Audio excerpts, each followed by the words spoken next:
나누시죠. 오늘 제목이 첫 단추를 잘 채우셨습니까? 입니다. 우리가 보통 이 말을 쓸 때 언제쯤 이 말 써요? 이 말을 쓰는 상황이 있잖아요. 연초에 쓰진 않죠. 그렇죠. 중간 과정이나 결과가 뭔가 좀 잘못됐을 때. 좀 그러니까 이 자체는 부정적이진 않아요. 다만 이 말이 사용되는 상황과 환경을 봤을 경우에는 뭔가 잘못됐을 때요. 내가 뭘 잘못했나? 처음에 뭐를, 잘못 좀 계약을 했나? 잘못 실행을 했나? 그쵸? 그랬을 때 우리가 가끔 이런 좀 은유적인 비유적인 표현이죠. 뭔가 첫 단추가 잘못된 것 같아. 첫 발걸음이 잘못 내디딘 것 같아. 처음에 네가 결정한 그 순간에 좀 더 신중하고 좀 더 구체적이었고 좀 더 여기저기 많은 사람들에게 더 확인하고 물어보고 또 그런 작업들이 있었어야 되는 것 같아 라고 하죠. 우리가 보통 저 같은 경우도 이제 주일날 이렇게 와이셔츠를 입어요. 제가 한 번은 비몽사몽간에 입다 보니까 그러니까 샤워를 다 했는데도 이렇게 밤이 안 깨는 경우가 있지 않습니까? 그러니까 이거 하나를 잘못 꼈죠. 마지막에 잘못 꼈네 빼요. 이건 그냥 풀어버리면 돼요. 바로 확인을 할 수가 있죠. 내가 단추를 잘못 꼈는지 어땠는지. 아니면 혹시 우리가 이렇게 지퍼를 올릴 때 너무 빠르게 올리다가 옆에 이렇게 끼는 경우가 있잖아요. 아니면 똑딱하고 껴야 되는데 그냥 하면 쫙 찢어지는 경우. 그러면 좀 귀찮지만 다시 이렇게 빼서 다시 꼽습니다. 근데 사실 우리의 시간이나 어쩌면 우리의 사업이나 또는 우리의 인간 관계의 어떤 그런 과정들이나 또는 우리가 내뱉은 말 같은 경우는 다시 주워 담거나 다시 원상복귀시키는 게 만만치가 않죠. 그래서 우리가 생각을 했을 때, 내가 뭔가 좀 잘못된 것 같다면 사실은 여러분 거기서 멈춰야 돼요. 손해를 봤어도 뭔가 내가 지금 그만큼 데미지가 좀 커도 이게 분명히 첫 단추가 잘못 껴졌구나. 이대로 나가면 마지막에 결과가 불보듯 뻔하구나. 그러면 그 자리에서 멈춰서 혹여 다시 시작하더라도 다시 그 단추를 다 풀고 첫 단추보다 다시 끼더라도 지금까지 걸린 시간과 열정과 투자한 재정적인 부분이 혹여 손해를 보더라도 호미로 막아야 돼요, 여러분. 그걸 나중엔 가래로도 못 막는 일이 생깁니다. 그래서 시작과 과정과 결과, 보통 이 단어, 이 문맥이 사용되는 거는 과정 속에서 발견되면 그래도 좀 괜찮아요. 빨랑 돌아가서 다시 좀 시작하면 돼요. 그렇죠? 근데 결론이 나아졌을 때 어떤 그런 것이 완전히 파멸, 분열, 그렇게 나타난다면 그때 받는 데미지와 상처는 돌이킬 수 없는 결과를 낳을 수도 있다라는 겁니다. 자, 오늘 본문 말씀을 보면 잠깐 본문 말씀 좀 올려주시겠어요? 네. 자, 우리 63절 한번 읽을까요? 시작. 43절 시작. 좋은 나무가 나쁜 열매를 맺지 않고 또 나쁜 나무가 좋은 열매를 맺지 않는다. 아멘. 너무나 당연한 말이죠. 근데 물론 좋은 나무는 뭐고 나쁜 나무는 뭔지는 전 잘 모르겠어요, 솔직히. 예수님께서 저 비유로 제자들에게 말씀하실 때 과연 좋은 나무는 뭐고 나쁜 나무는 뭘까? 나무가 우리가 사과나무, 포도나무, 그렇죠? 매실나무, 밤나무, 잣나무 이런 건 있어도 좋은 나무, 나쁜 나무는 없잖아요. 다만 이런 건 있어요. 우리가 화원이나 그런 데 가서 누구에게 선물을 하거나 우리 집을 인테리어하기 위해서 저런 화분이나 나무 살 때 이거 되게 좋아 보인다. 그죠? 근데 좋아 보인다의 기준이 뭔가요? 굉장히 좀 색깔도 그렇고 나무의 결도 그렇고 나무가 서 있는 모양도 그렇고 그렇죠? 뭔가 좀 때깔이 좀 곱고 뭔가 눈에 어떤 향기 같은 경우도 좀 이렇게 좀 풍성할 때 우리가 좋은 나무 좋아 보인다라고 얘기를 합니다. 자, 좋은 나무가 당연히 나쁜 열매를 맺을 수 없고 반대로 나쁜 나무가 좋은 열매를 맺을 수 없다라고 이렇게 운을 띄우셨어요. 누가? 예수님이. 그렇다면 이게 과연 어떤 걸 의미하는지를 우리가 파악해야 되는데 쭉 내려갈게요. 네. 자, 어찌하여 너희는 시작. 어찌하여 너희는 나더러 주님 주님 하면서도 내게 말하는 것은 행하지 않느냐. 자, 여기서 얘기하는 거예요. 어찌하여, 여러분, 제가 반복적으로 말씀드려요. 하나님을 믿지 않는 사람, 하나님이 누군지 모르는 사람, 하나님을 멸시하는 사람, 다른 종교를 가진 사람은 이 말씀에 해당하지 않아요. 이 말씀에 해당하는 사람, 아까 전에 43절에서 얘기하는 그 나쁜 나무조차도 하나님의 율법과 규례와 율례를 지킨다고 내가 자부하는 사람이에요. 내가 하나님을 믿는다고 어떤 기준을 정해놓은 사람이 대상입니다. 자, 그러니까 이런 말씀이 나오는 거예요. 어찌하여 나더러 너희가 주님 주님 한다, 주여 주여 한다, 찬양을 들으면서 눈물도 흘려, 기도를 하면서 막 애통도 해. 근데 어찌하여 너희들은 밖에 나가서 세상 사람들을 만날 때, 세상의 사업을 할 때, 너희 어떤 관계를 유지할 때 변화가 없어. 나를 만나기 이전의 너희들 모습과 똑같아. 그게 나쁜 나무라는 거예요, 여러분. 계속 읽을까요? 시작. 내게 와서 내 말을 듣고 그대로 행하는 사람이 어떤 사람과 같은지를 너희에게 보여주겠다. 자, 그럼 이건 뭐예요? 이게 좋은 나무예요. 자, 똑같이 말씀을 들어요. 나쁜 나무와 좋은 나무. 똑같이 예수님을 주님, 주님이라고 외쳐요. 예수님의 말씀을 온전히 공독해요. 율법을 내 머리 이마에 붙이고 내 문설주와 문지방에 붙이고 내 아이들에게 열심히 가르쳐. 근데 나아가서 하는 건 허세, 자기 자랑, 내가 이 정도 믿음이 있어라는 어떠한 자기의 교만, 사람과 사람 사이의 관계 속에서 계산하고 따지고, 그러니까 주변에서 기독교라는 얘기가 들리고 하나님 믿는 사람 교회 다니는 것들이 더한다는 얘기가 나오는 거예요. 저는 그런 얘기 들을 때마다 되게 좀 안타깝죠. 저는 개인적으로 내 부모님을 바라봤을 때 저는 턱없이 너무나 부족합니다. 우리 부모님이 어렸을 때부터 우리 집도 가난했지만 더 힘들고 어려운 사람들을 위해서 봉사하고 나눠주는 걸 볼 때면 사실 어렸을 때 되게 그게 아까웠어요, 저는. 전 제 아내에게도 그 얘기를 했어요. 너무 아까운 거예요, 그게. 그 어린 나이에. 아니, 왜 저거를 저 사람들한테 주는지, 왜 나눠주는지. 굳이 그렇게까지 안 해도 되는데. 그리고 나눠줬어요. 이만큼이 남았어. 그럼 그거 우리 집에 갖고 와서 놓으면 나랑 동생들이랑 우리 집에 한 일주일은 먹을 텐데. 또 그거를 동사무소 같은 데 갖다 주시면서 힘들고 어려운 분들에게 나눠주시라고. 왜 그러실까? 학교 갔다 왔는데 어떤 형이 우리 집에 와 있어. 아니, 왜 와 있지? 엄마가 맛있는 걸 반찬을 해줘. 평소 때 나한테 잘 해주지도 않는 반찬을. 밥을 따뜻하게. 그러더니 좀 한참 지난 후에 그 부모님이 오셔서 감사하다고 하면서 형을 데려갔는데 알고 보니까 길에서 헤매고 있던 형을 엄마 아빠가 데리고 와서 이렇게 먹이고. 내 기준에 내가 넉넉하고 내 자녀들을 잘 입히고 내가 떵떵거린다면 그런 일을 할 수 있겠는데 우리 집은 너무나 가난했거든요. 힘들었거든요.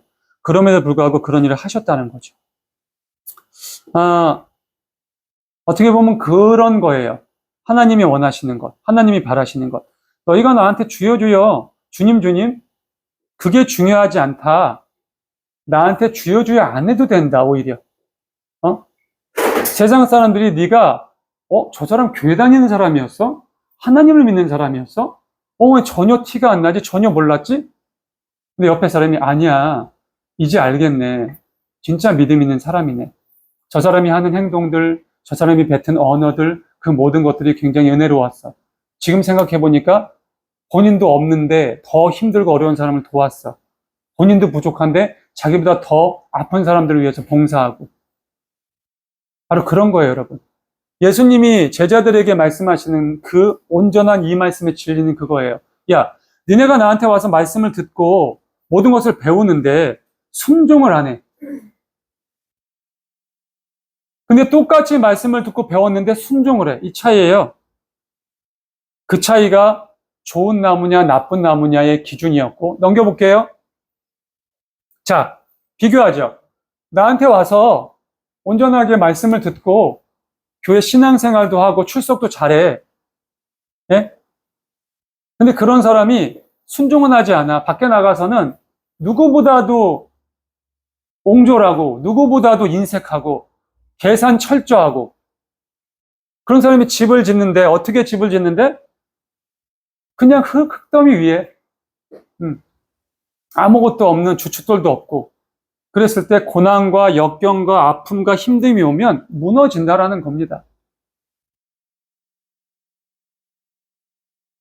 코로나 사태 때 바로 그런 일들이 있었고요. 앞으로 점점 더 시간이 지나면서 더더욱 그런 사람들이 많아질 겁니다. 왜냐하면 그게 성경의 말씀대로, 성경의 역사대로 흘러가는 성경의 이야기거든요.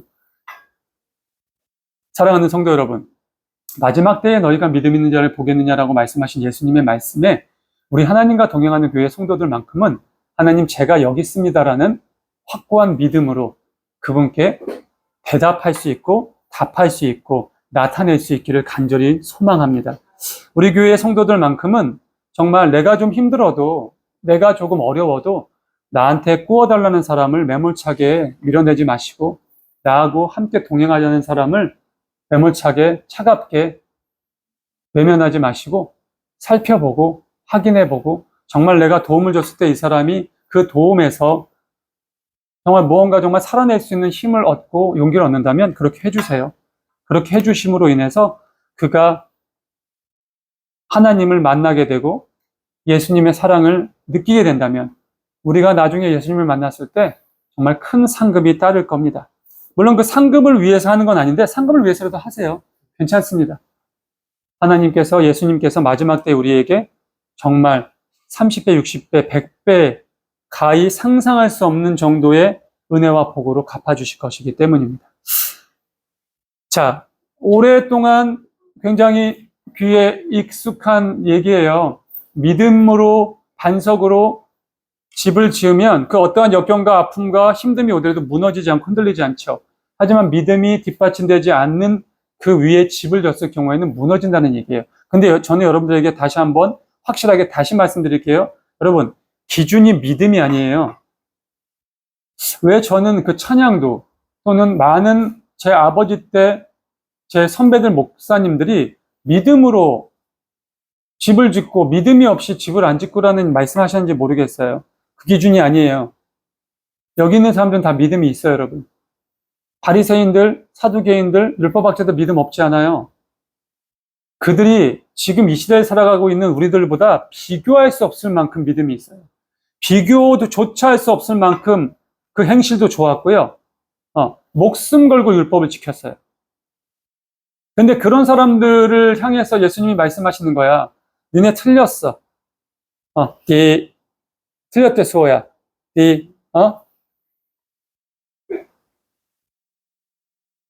뭐가 틀렸대?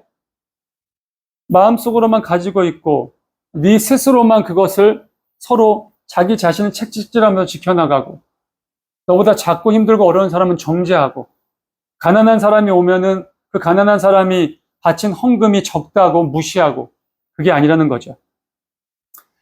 예수님께서 오늘 이 말씀을 통해서 제자들에게 설파하시고 싶은 온전한 교훈과 그 중심의 뜻은 행하라는 겁니다.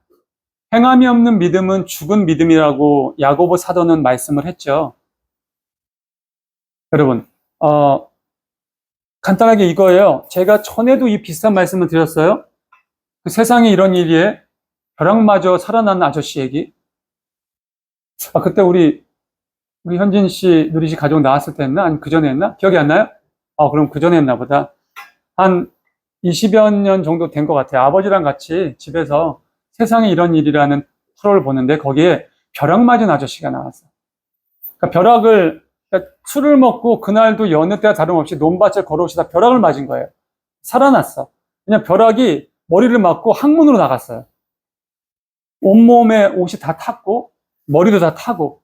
근데 이분이 벼락 맞기 전에 어떤 사람이었냐면 진짜 있어서는 안 되는 사람, 아버지 같지도 않은 사람, 맨날 술 먹고 도박하고 계집질하고 아내를 때리고 아들을 구박했던 그런 사람, 동네에서도 제발 좀 사라졌으면 하는 그런 사람. 근데 벼락을 맞고 나서 완전 180도 변했어요. 세상에 둘도 없는 남편, 너무나 따뜻한 아빠, 동네 사람도 아니 어떻게 사람이 저렇게 하루아침에 변해야지라고 얘기할 정도로 여기저기 가서 어르신들을 공경하고 자기가 시키지도 않았는데 이런저런 일들을 하고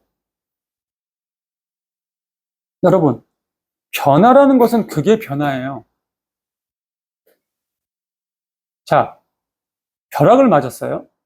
우리가 하나님을 만나면 하나님 만나기 이전의 삶에서 하나님을 만났을 때 중생의 과정을 거쳐서 성화가 된다고 얘기합니다. 물론 내가 성화가 됐느냐 안 됐느냐는 누가 제일 잘하는지 알아요, 여러분? 누가 제일 잘할까요? 아니에요. 가족도 안 해요. 그래, 맞아요. 자기 자신이 제일 잘 알아요. 여러분, 내가 믿음이 없고는요, 내가 믿음이 있고 없고는 내가 제일 잘 알아요. 아무리 겉에 내가 뭐 좋은 옷을 입고 치장해도 내가 여기에 예전에 방탕하게 살고 놀아서 문신을 새겨놨어요. 이렇게 막 용문신을. 숨길 수 없어. 누구한테 숨길 수 없어요. 내가 알잖아요. 문신 지우러 간다고 지워져요? 안 지워져요. 그 탄 어떤 자국이 남기 때문에. 그 흔적은 지울 수가 없어요. 무언가를 옷으로 가릴 수 없어요. 절대로. 화장으로 가릴 수 없어요. 참 재밌는 얘기인데, 여러분도 혹시 그 컬트 트리플이라는, 그러니까 요 지금은 컬투가 됐죠? 컬트 이전에 컬트 트리플이었거든요? 3명이 활동을 했었었는데, 그들이 음반도 냈었어요. 노래 되게 좋아요. 저도 그 컬트 트리플 노래 되게 좋아해요. 그들의 노래 중에 눈썹 어딘이라는 노래가 있어요. 혹시 이따가 시간 되면은 우리 점심 먹으면서 한번 찾아봐요. 그게 뭐냐면, 이 남자의 시점에서 부른 거야. 너무나 좋아하는 여자, 이쁜 여자랑 결혼했어. 마음도 너무 착해요. 결혼을 했는데 한 번도 화장 지운 모습을 못 본 거야.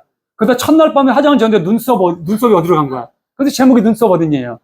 근데 그 뒤에 후렴이 그거야.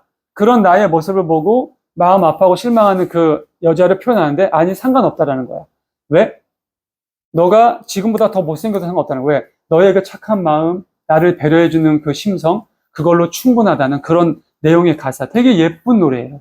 되게 건강하고, 어떻게 보면 컬트 트리플이 추구하는 어떤 그런 개그의 방향이랑 맞는 음악이겠죠. 못 가린다는 거죠. 가리는 건 순간이라는 거예요. 이 벼락 맞은 아저씨의 삶이 단순하게 한 주, 두 주 지속됐는데 세상에 이런 일이 나왔을까요? 아니에요. 그분은 벼락 맞은 후에, 인터뷰라니까 뭐냐? 자기가 벼락 맞은 후에 알았다라는 거야. 벼락 맞을 때 알았대요. 벼락 맞은 순간을. 생생히 기억이 난대. 아, 죽는구나. 술이 잔뜩 취했는데도. 근데 일어나 보니까 자기가 살아있더래. 그러면서 뭐냐? 저짝 벼락을 맞은 순간 무슨 뇌파가 바뀌고 어떤 바뀐 게 아니야. 그 사람 그대로야. 다만 하루 전날 사이로 벼락을 맞기 전과 후만 바뀌었어. 그러면서 마음이 바뀌더래. 아, 내가 앞으로는 이렇게 살면 안 되겠구나. 내가 새로운 생명을 얻었으니까 지금까지 내가 살아왔던 모든 것을 다 버리고, 본인은 몰랐을까? 본인이 누구보다 잘 알아요, 여러분. 내 와이프가 날 너무 싫어한다는 거, 내 아이들이 날 두려워한다는 거, 주변 동네 사람들 나를 욕한다는 거. 누구보다도 본인이 알아요.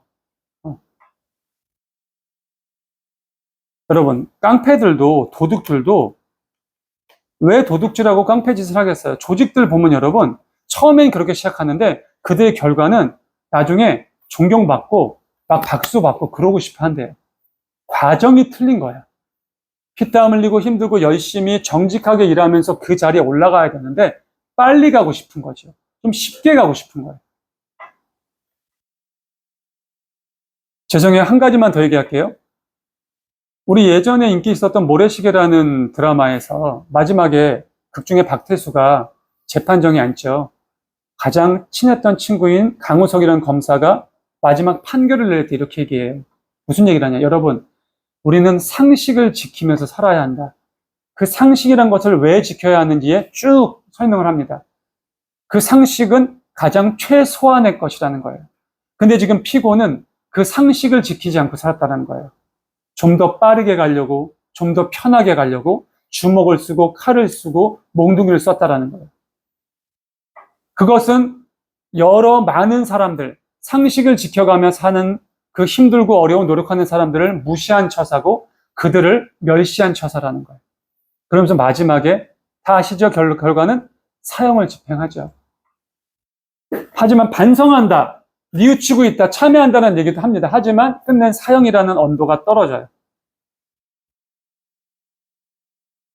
세상의 법은 내가 잘못한 것에 대한 대가를 확실하게 치릅니다. 사랑하는 성도 여러분, 하나님의 법도요, 내가 잘못한 것에 대한 확실한 대가를 치러요. 하지만 하나님은 그 대가의 끝이 징역, 구류, 사형이 아니에요. 끝이 아니에요. 우리를 다시 되살려주시기 위한 계획이고 준비며 하나님의 사랑이라는 것을 여러분들이 아셔야 돼요. 이 말씀 속에서 정죄하기 위해서 이 말씀 하신 것 같아요? 절대 아니에요, 여러분. 예수님이 공생의 3년 동안 말씀하신 모든 복음의 중심은 살리기 위한 거지 죽이기 위한 게 아니에요. 근데 이것을 착각해. 그리고 몇몇 목회자분들이 그걸로 정죄를 해요. 절대 그거는 그런 기준이 아니거든요. 야, 너 지금 그대로 가면 죽어. 그대로 가, 이 자식아. 그냥 홀라당 죽어버리게. 이게 아니란 말이에요. 근데 내 귓가에, 내 마음속에 저 목사님의 얘기가 하나님의 말씀이 나한테 그렇게 들린다면 여러분들 마음속에 기준을 다시 잡으셔야 돼요. 지금 그 말씀이 하나님이 지금 내가 가는 길이 잘못된 길이니까, 내가 지금 죽음의 길로 가고 있으니까, 내가 지금 밑도 끝도 없는 낭떠러지로 그냥 정말 전력 질주하고 있으니까 멈추라는 얘기구나. 돌아서라는 얘기구나. 잠시 쉬면서 주변을 살피라는 얘기구나. 그렇게 들리셔야 돼요. 그랬을 때 우리의 중생의 과정이 온전한 성화의 과정으로 가게 될 겁니다. 성화가 돼야 나의 삶이 아까 그 벼락 맞은 것처럼 돼요. 여러분, 벼락 맞고 성화 되실래요? 맞기 전에 성화 되실래요? 제발 맞기 전에 성화 되시라고. 저도 제 인생이 되게 힘들었어요. 쉽지 않았어요. 다 아시잖아요. 제가 뭐 식사 때나 교제 때 그런 말씀을 자주 드리니까. 진짜 안 해본 게 없어요, 여러분. 누가 안 해본 게 없대. 근데 제가 당신 이것까지 해봤어? 그러면 경악을 해요, 사람들이. 정말 안 해본 게 없어요, 저. 제가 우리나라에 있으면 아마 제가 그거까지 했을 거예요. 그 정화조 청소하는 거. 우리나라 그런 정화조 말고. 외국에는 보셨죠, 우리 그때. 엄청난 정화조가 있어요. 스킨스쿠버 메고 들어가야 되는. 거기를 한번 싹 청소하는데 대략 한 하루 반나절이 걸린대요. 뭐 별거 다 나온대요. 시체도 나오고. 네. 근데 그거를 1년에 2번 청소하는데요. 2번 청소하고 연봉이, 그러니까 받는 금액이 우리나라 돈으로 한 1억 5천 정도 된대요. 할만하더라고. 그러니까 세상에 극한 직업에서 떴어요. 딱 보면서, 저런 게 있어? 근데 우리 아내가, 당신 했겠네. 나 우리나라에 있어서 난 했을 거다. 난 아마 했을 거라고. 웬만한 비유로, 웬만한 용기로 할 수 있는 일이 아니래요. 무섭대. 뭐가 나올지. 네. 근데, 물론 저의 인생의 잘못된 선택과 잘못된 계획으로 인한 결과지만 그 결과로 많은 고난과 고초를 겪었어요. 아픔을 겪었어요. 아직도 이어지고 있어요. 아직도.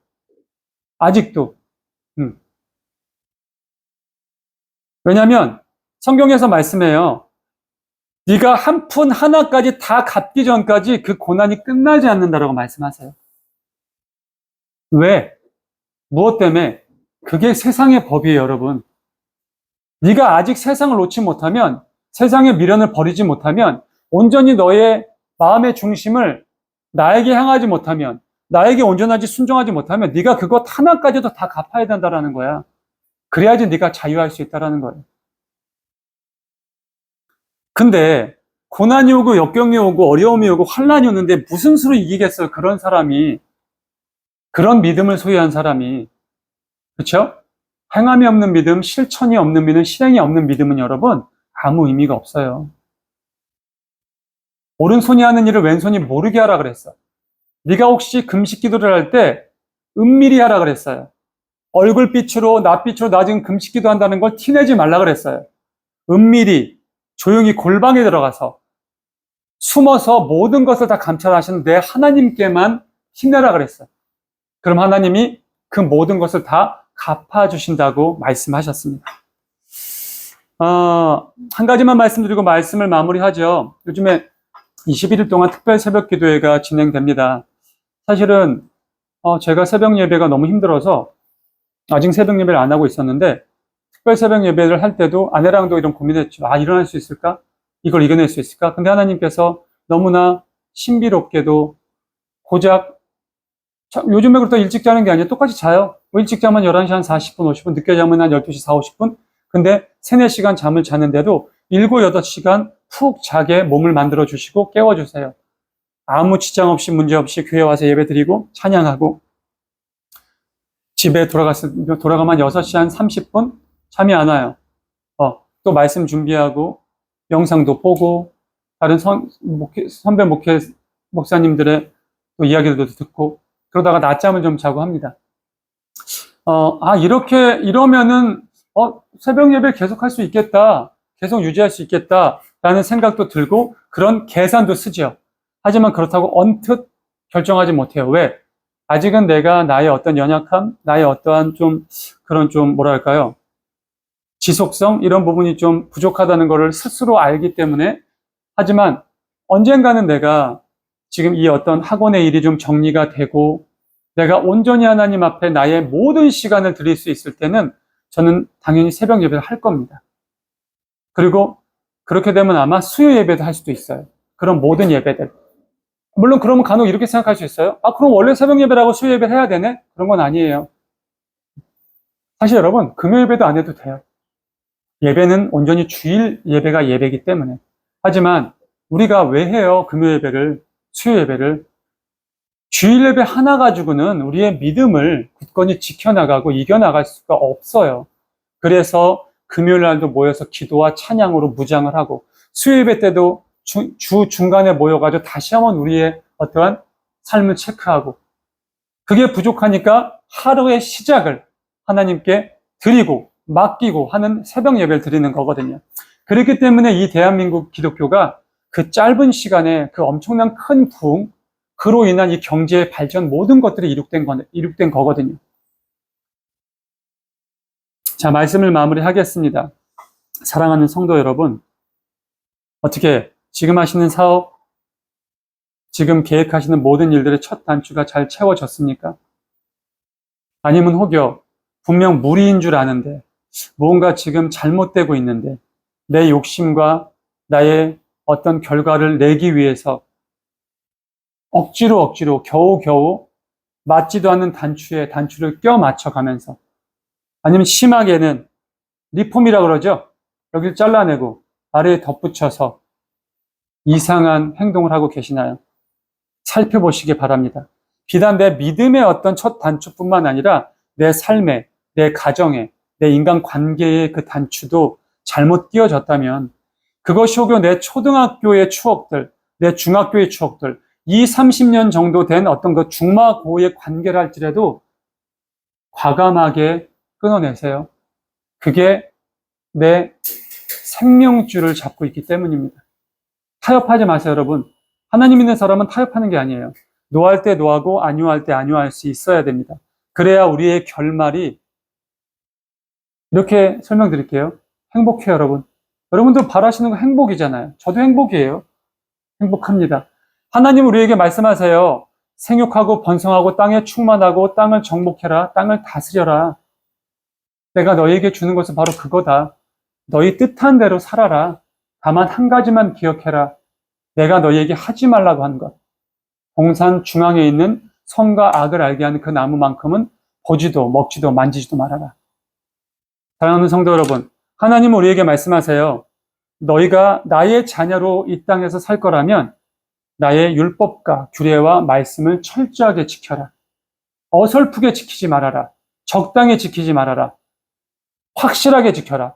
주변에 있는 모든 사람들이, 너의 친구들이, 너의 가족들이 저 사람 예수쟁이네. 저 사람 예수빠네. 저 사람 완전히 교회에 미친 사람이네. 우리 사랑하는 하나님과 동행하는 모든 성도들은 어딜 가든 누굴 만나든 그런 소리를 듣고 그런 손가락질을 받고 그런 조롱을 받을 수 있기를 간절히 축원합니다. 기도하겠습니다. 하나님 감사합니다. 오늘